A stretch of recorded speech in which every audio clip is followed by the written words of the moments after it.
that we have seen on our roads in the last 10 years. Now, this is part of a tragic trend. During the pandemic, traffic deaths spiked dramatically here in Portland. For example, as we have mentioned several times already, so far this year, 43 people have been killed in traffic accidents. That is a lot. Motorists kill people! Motorists kill people! They don't passively die! Motorists kill them!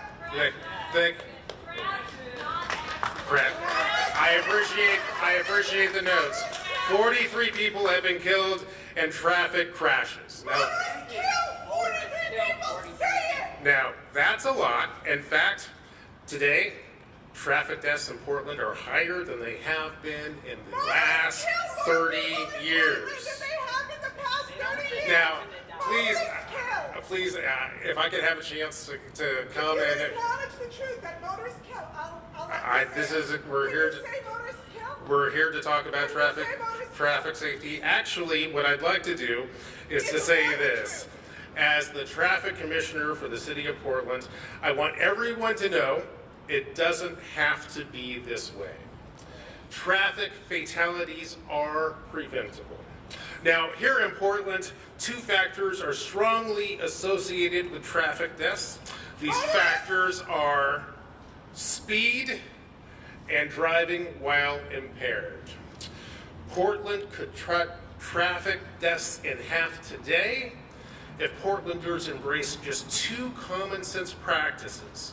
Number one, don't speed, and number two, don't drive impaired.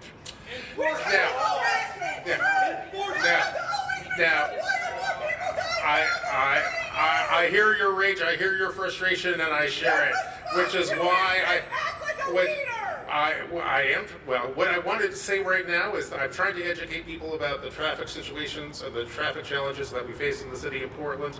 And there's something else that I think Portlanders need to know about our current challenges on the road.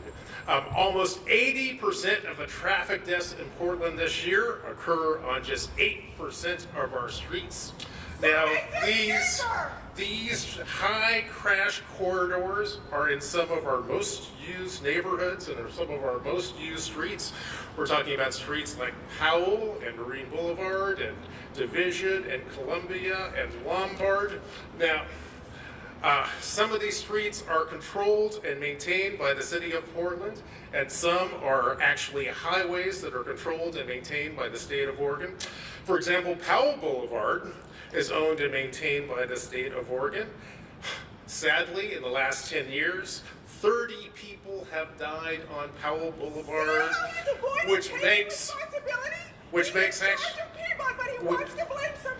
Actually, we're talking about partnership here, which makes Powell one of the it makes Powell the deadliest street in Portland by a mile.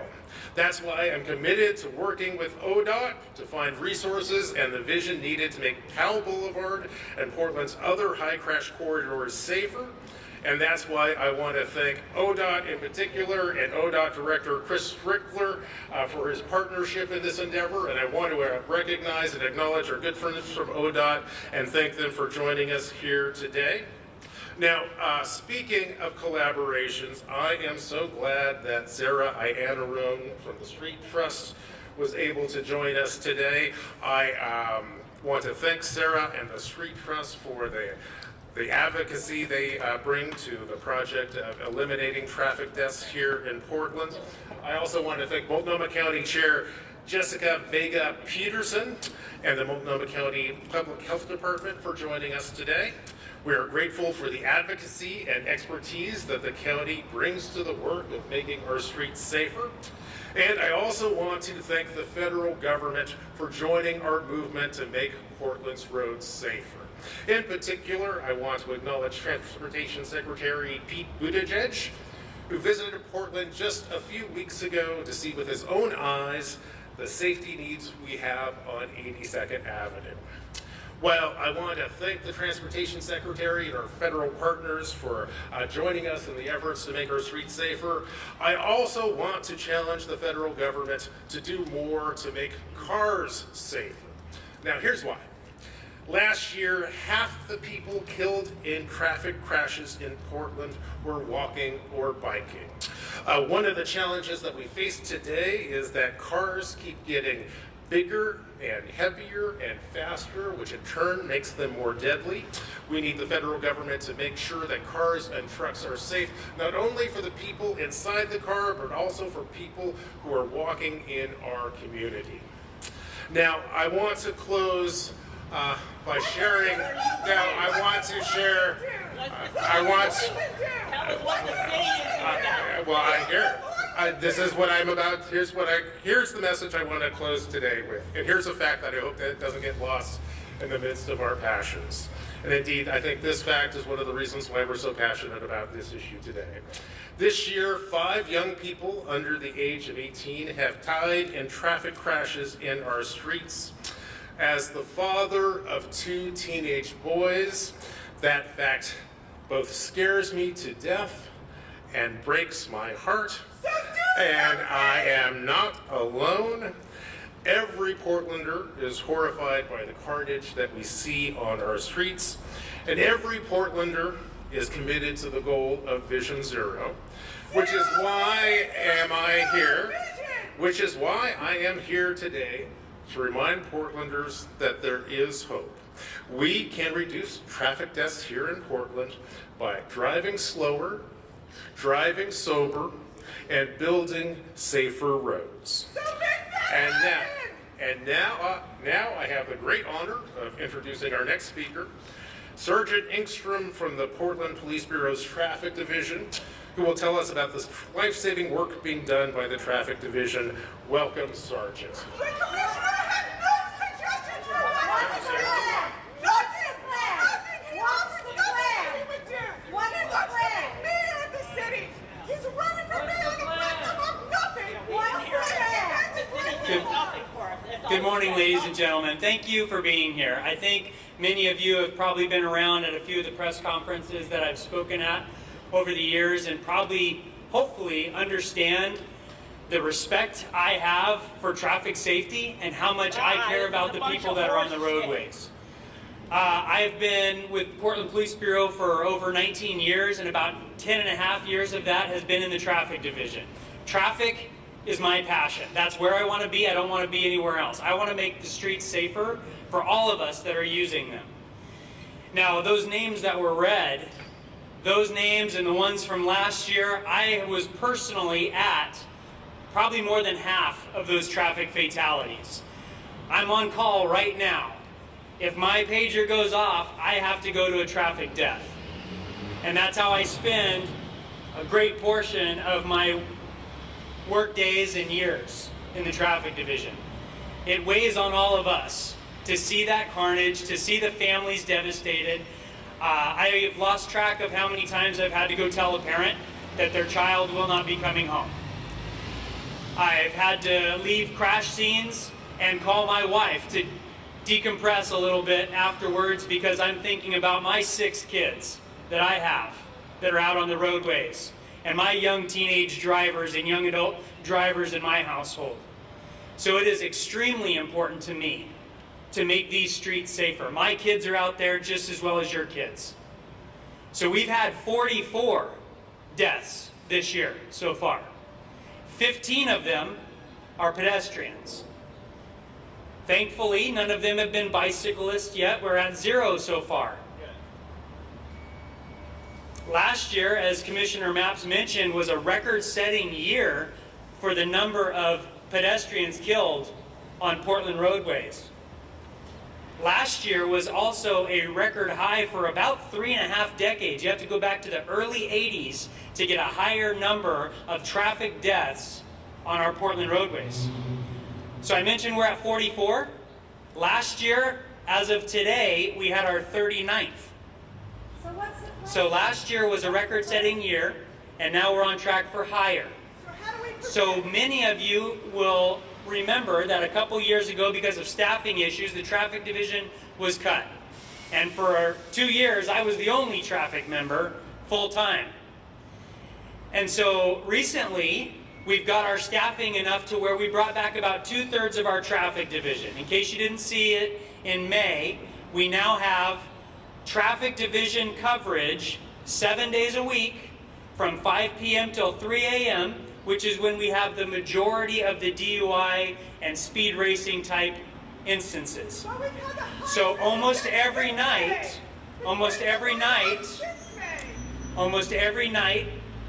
we have our officers who are supposed to get off at 3 o'clock in the morning turning in slips to me to say they had to stay late till 4 or 5 o'clock in the morning to process more drunk drivers and get them off the streets. Rather than just going home and ending their day like they could, they choose to stay late by 2, 3, sometimes 5 hours to help process drunk drivers and make sure they are held accountable and not just their car towed away and they walk off with a family friend or something. So we're doing what we can with the resources we have. That afternoon shift coverage is only 2 sergeants, 5 motorcycle officers, and 2 car officers. That's all we could get. But they are working as hard as they possibly can. They are excited about the work they're doing, and they take it as a challenge to get out there and stop as many people as they possibly can that are doing dangerous driving behaviors. That is their main focus. They're looking for dangerous driving behaviors on high crash roadways around the city to hold those drivers accountable that are causing these deaths in our roadways. What do you need for the rates to go down instead of up? They've gone up since you reset. That's a great question. I think we need 2 things. Okay? I think we need 2 things. One, we have a culture change that happened over the last several years, starting with about the age of COVID, where people feel entitled on our roadways. All motorists, all pedestrians, all bicyclists, it seems like we've forgotten how to use these roadways together safely and to share them. No, don't do that. So, Don't do that. there are, like I told you before, I have been involved with personally more than half of these fatal crashes and have looked deeply into the investigations. And you are right, there are motorists out there that are driving in a way that kills people, absolutely. But there are also people that are on bikes or pedestrians that need to be also more careful with what they're doing. So it is a shared responsibility and a culture change that needs to happen. In addition to that, we need to make sure people are accountable for what they're doing. When people are driving recklessly, speed racing, driving intoxicated 2, 3, 4 times the legal limit, and getting arrested for DUIs 5 and 6 times, they need to be held accountable. We're working together, hand in hand, with our district attorney's office, and we have some of our own officers that are going back in the last couple of years and pulling up some of their cases that for one reason or another did not go through the system properly and got no complainant, and the DA's office is grabbing those, reevaluating them, and reissuing them, and those people are being held accountable. So together with the district attorney's office, our officers are working as hard as they can, day and night, and doing everything they can to hold these people accountable. We want as much as you to stop this carnage. I guarantee that the things that I have seen would shake anyone else's lives equally like mine. And we want it to stop. We have had at least 3 events this year that were fatal crashes that were directly related to speed racing, including some of those names that were read with a couple of those young girls at 18 years old. 18 years old. 3 people killed in that crash. That is the first time that we can find record of a triple fatality in the city of Portland. So the rates are going And then up. just a couple weeks before that, an 11-year-old boy killed in a crash. We're doing what we can do, and we will continue to do it. And as soon as we get some more of our brand new officers off probation, I'm confident that the chief's office and the city council work to make sure that the traffic division grows as we can afford the staffing. We have almost 15 to 20% of our staffing is on probation as brand new officers. And as soon as we can get them off probation, we will bring more traffic officers out of the precincts and back to where they belong to help process DUI drivers, get these speeders off the roadways, and strongly combat the dangerous driving behaviors that are taking place. Thank you for your time. I'm going to pass off the microphone to County Chair Jessica Vega Peterson for her remarks. Thank you very much. Alcohol to those drunk drivers. Can I ask a question? Will we have to ask questions later? I'm sorry for the profanity earlier. One time for one-on-ones after. Thank you. But please give them time to speak. So, good morning, everyone. I want to take a minute to acknowledge the frustration and anger and fear that everyone is feeling as we're here talking about the traffic deaths, the traffic violence that is happening in our city and in our county.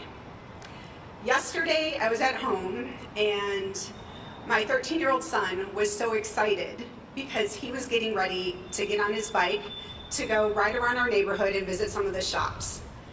And he dresses in all orange, that's what he does, with his orange bike and his orange bicycle helmet. And I was so grateful because I knew that wearing orange, cars would be able to see him better. And he was ready to go, he went out, and all I could do the entire time was worry about him coming home safe. Because I have lived in East Portland for almost 20 years, and in the time that I have lived there, traffic fatalities, traffic violence happens again and again and again. And this is something that we know is happening. We know that there is work being done, but the fact of the matter is when it comes to a pedestrian or a bicyclist going up against a car, the car will always win. And this is something that I think about as a mom. It is something I think about as an elected official. One of the first events I attended as a state rep over 10 years ago was a conference similar to this about Morgan Maynard Cook, a 5-year-old who was killed in East Portland while she was crossing the street in her house. So, like you, I am sick of coming to events like this. I am sick of talking about the number of fatalities that we have in our city and in our county. And I have worked since that day, and I will continue to work until we do reach Vision Zero, because all of us are sick of this, and all of us know that these things are preventable.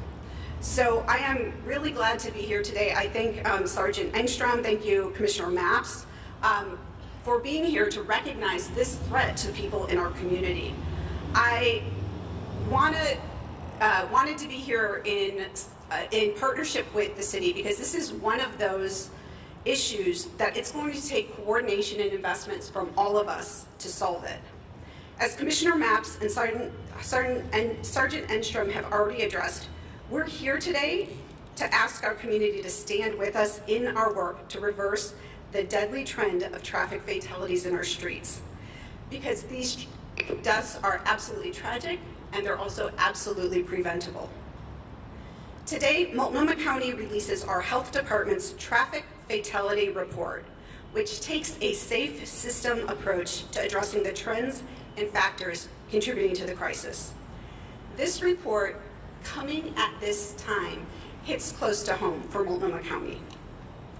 Over the past 6 weeks, Multnomah County has lost 2 beloved colleagues because of traffic fatalities. Jeannie Diaz, whose death has been covered in the media, worked as a youth librarian at the Belmont Library for 7 years and died after being struck by a driver as she waited for her bus after her shift. That driver was charged with manslaughter, reckless driving, and DUI. Jennifer Parise worked at the county for 14 years, most recently as an administrative analyst for our Youth and Family Services Division. She was killed in June when the car she was riding in was struck by a driver involved in a high-speed police pursuit. These tragedies have hit Multnomah County hard, rippling out across our organizations and the communities that we serve. And we know that each person who dies in a traffic fatality leaves a similar wake. They're taken from us suddenly and diminish what's possible for this world with the loss of their life's works, contributions, and connections. We've been reminded, especially through these very personal losses, that we must do more as a county and as a community to prevent traffic violence. Because traffic-related crashes are the leading cause of unintentional injury and deaths for young people from ages 5 to 24. and rising fatality rates are driven by growing pedestrian fatalities, the impacts of which are disproportionately felt by people over 65, Black, Indigenous, Latina, and all people of color, people with lower incomes, and people likely experiencing homelessness. It is truly a tragedy that the leading cause of unintended injury and death of the young people in this region is something preventable and something that we have the ability to impact. It is equally tragic that these preventable deaths are disproportionately impacting or experienced by community members who are also experiencing other hardships disproportionately. We cannot let this continue, which is why we commit to and invest in safer road design, more automated enforcement, and a holistic public health approach. These are the commitments we make as a county to develop a more robust, safe system based on best practices. And there are steps that each of us can take. As a community, we can work together to improve systems that will make the changes that we can't achieve alone. And while we're working to implement new policies to create a safe system, you can avoid driving while impaired and adhere to the speed limits to protect the health and safety of your friends, family, and neighbors. Because we know that protecting the health and safety of our communities is the work of Multnomah County, and it's work that we believe in. We also know that it's not work that we can do alone. We need your engagement as a community to make change possible. Each of us has the opportunity to make a difference. That's how I got my start as a community advocate, with the desire to improve the streets and sidewalks of my Hazelwood neighborhood, where I've lived with my family for 20 years. It's because as a mother of young children, I felt unsafe myself walking in the road where there were no sidewalks or crossing busy streets where there were no crosswalks. It is something I think about every day, like days like yesterday. Reshaping our transportation system was a driving force behind my decision to run for office and remains a focus today. It's one of the key reasons I fought to represent my district and now this county on transportation issues. Because investing in transportation infrastructure saves lives and creates safer neighborhoods and communities. I want to refer back to what I talked about earlier with Morgan Maynard Cook. The street that she died on had no sidewalks, it had no safe places to ride your bike or cross your street. Now there have been a marked change on 136th Avenue in East Portland. There are protected bike lanes, there are sidewalks, there are safer places to cross the street. That shows that change is possible. That shows that if we prioritize investments like this, we can change what we're seeing with these tragic deaths. We know that every single traffic fatality carries with it the same amount of tragedy, grief, and loss of the names that we read earlier. It was why I was proud as a state representative to successfully fund many transit initiatives, including 18 crossing beacons at some of the most dangerous intersections in East Portland. And it's why I bring that same fight to the work at Multnomah County. Those of us who are working in transit advocacy know how challenging it is to secure funding for safe streets. That is why we need alignment across jurisdictions and why our priorities must match our budget and funding. We will have an opportunity in 2025 when leaders across Oregon will create a responsive, innovative transportation funding packages that looks creatively and equitably at our needs and priorities. Because we deserve investments in infrastructure across our state and here in Multnomah County that keeps our communities safe and our business corridors vibrant. And every person in Multnomah County, especially the most vulnerable among us, deserves safe driving and walking conditions where they work, live, and play. Which is why we must continue to use all of the tools at our disposal to take a system-wide approach, especially for those people most at risk of traffic violence. That means for the county, we're working to get more people safely off the streets and into shelter and housing, and addressing the fentanyl epidemic and other substance abuse that is sending shockwaves across our community. As chair, these are my top priorities because I know safety on our street depends on it. Transportation's work of improving infrastructure through capital projects is the main driver of a near 6% increase in my fiscal year 2024 budget. The fiscal year 2024 budget invested in improvements in Multnomah County and East County, including Southwest 257th Drive safety improvements and the Sandy Boulevard improvement project. Together, those are over $5 million of improvements for East County. The report our Public Health Division releases today is another important tool to create the conditions our community members need to be safe. The report summarizes regional traffic fatality trends and capitalizes on data to help us build a better policy, because knowledge is powerful. The data represented in the report are real people: mothers, fathers, sisters, brothers, children, and friends. And it is these individuals that we dedicate this next stage of our work to improve traffic safety in 6 categories, including safer speeds, safer vehicles, safer roads, and safer mobility for all modes of transportation. Because we know these recommendations will help us create a safer, more coordinated system overall, and ultimately lead to fewer traffic deaths. I want to close by saying how much I appreciate our partnership with the city in Portland.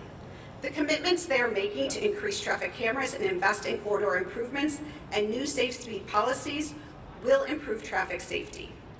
I also appreciate the chance to speak to Multnomah County's specific role in creating the change that we need to see. This is a responsibility I take very seriously. And our recommendations as our local public health authority are a primary driver in creating a coordinated system to save health and save lives. To give more specifics about how, I'm pleased to turn the podium over to Brendan Haggerty, the Healthy Homes and Communities Manager at Multnomah County Health Department. Thank you, Chair. So, unintentional injuries, including traffic crash injuries, are a leading cause of death. They're the 3rd leading cause of death in Multnomah County. And the thing about leading causes of death is that they touch all of us. Just like most of us know someone who's been affected by cancer, almost all of us know someone or will know someone whose life has been touched by traffic injuries.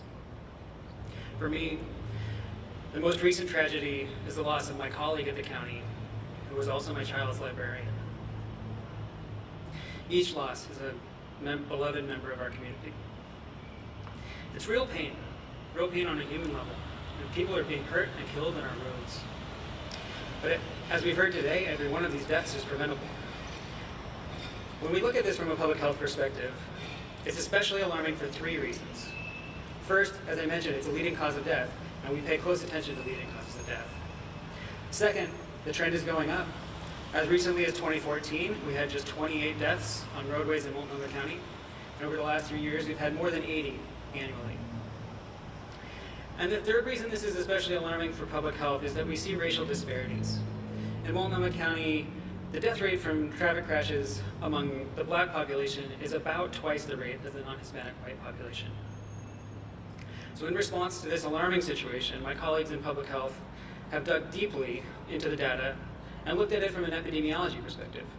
For the first time, we compiled data from medical examiner investigation records, which is a data source not typically used in traffic safety analysis. And today we're releasing the findings in our report.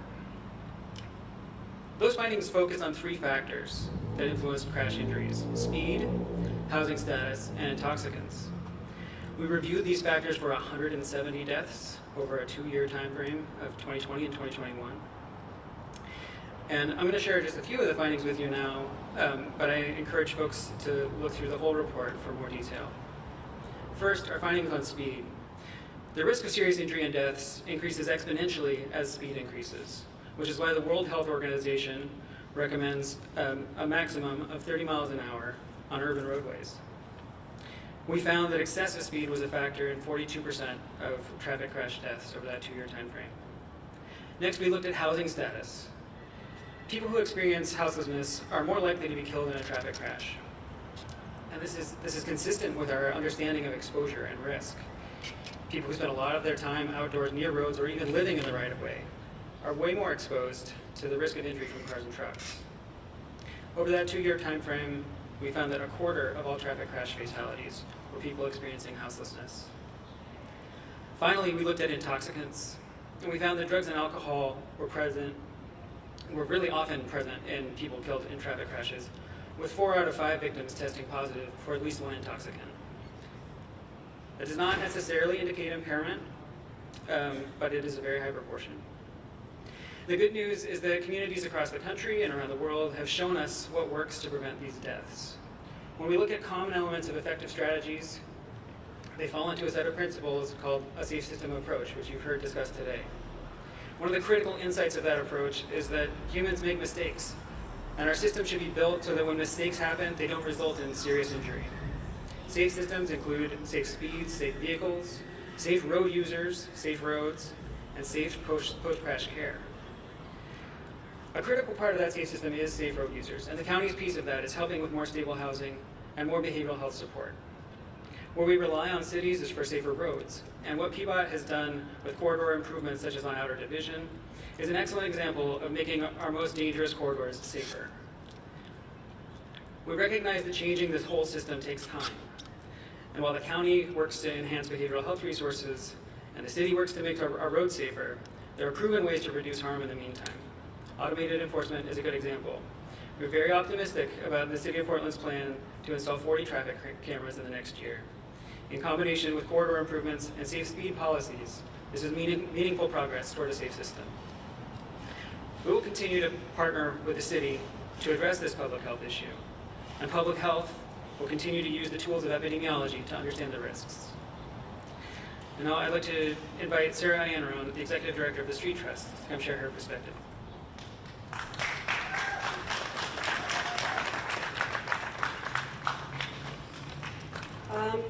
Good morning, everyone.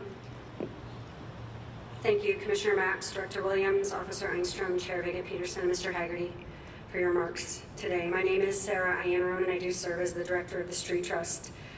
We work in partnership with Families for Safe Streets of Southwest Washington and Oregon, hosting each November World Day of Remembrance for victims of traffic violence.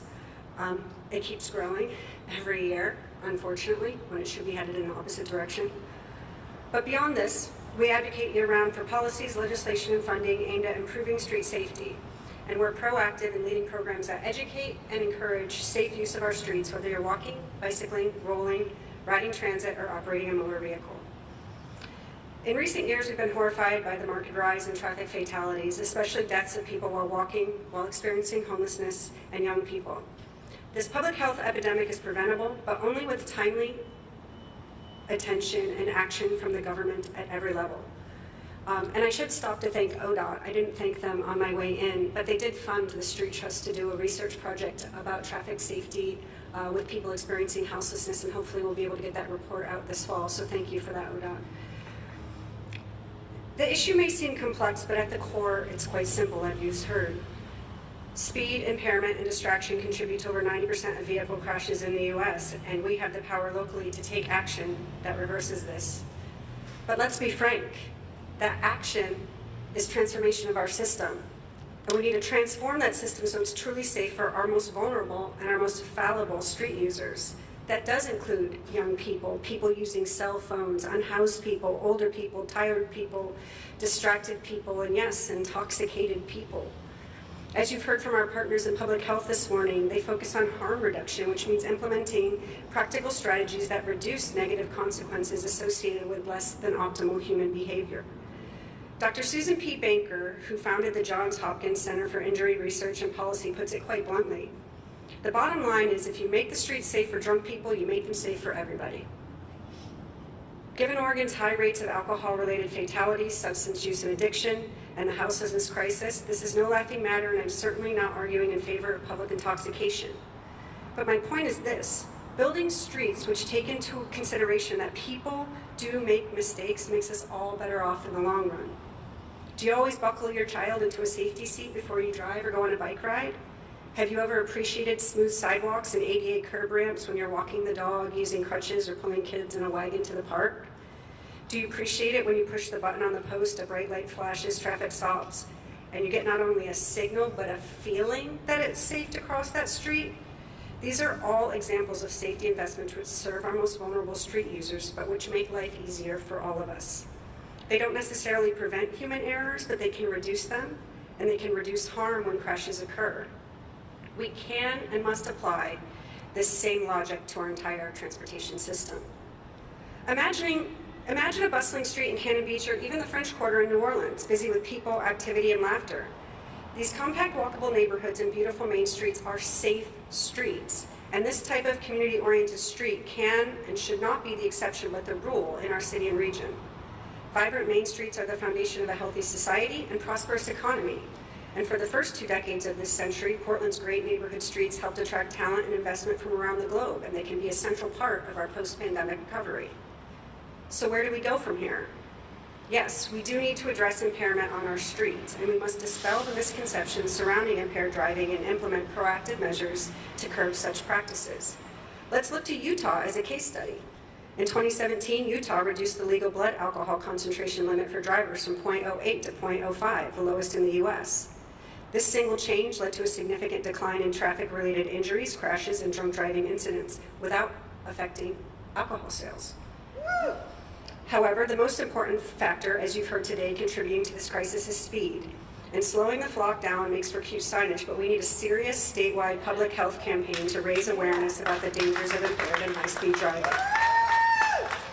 We also need to enforce speeds in a way that does not disproportionately harm BIPOC or low-income community members.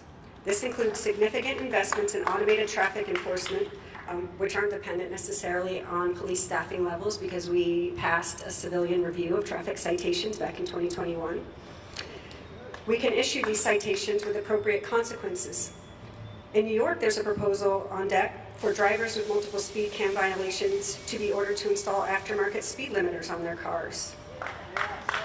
Finally, and perhaps most importantly, funding plays a key role in transforming our transportation system for safety. We must align our transportation budgets with our safety goals and plans. Current spending primarily facilitates faster, easier driving while depriving communities of safe streets funding. In addition to changing our spending habits, the revenue supporting safe system must adapt as well. As the way people choose to travel evolves, we must explore multiple alternatives to the gas tax for paying for a safe system. While we are grateful for proposals forwarded by our colleagues across government today, the Street Trust calls for more impactful systemic changes and strategic investments to help people drive slower and less often, and to adopt other non-driving modes more safely and frequently. This can only happen through ongoing collaboration between local authorities, schools, businesses, and the public. Today, I invite you to join the Street Trust in our fight for safer streets. Let's start by encouraging our neighbors in the short term to behave more safely. Let's engage them in grassroots movement building, because it's going to take more than this to get a 3/5 vote in the legislature in 2025. And let's make sure that we're all standing together for safe streets. Thank you very much for your time today.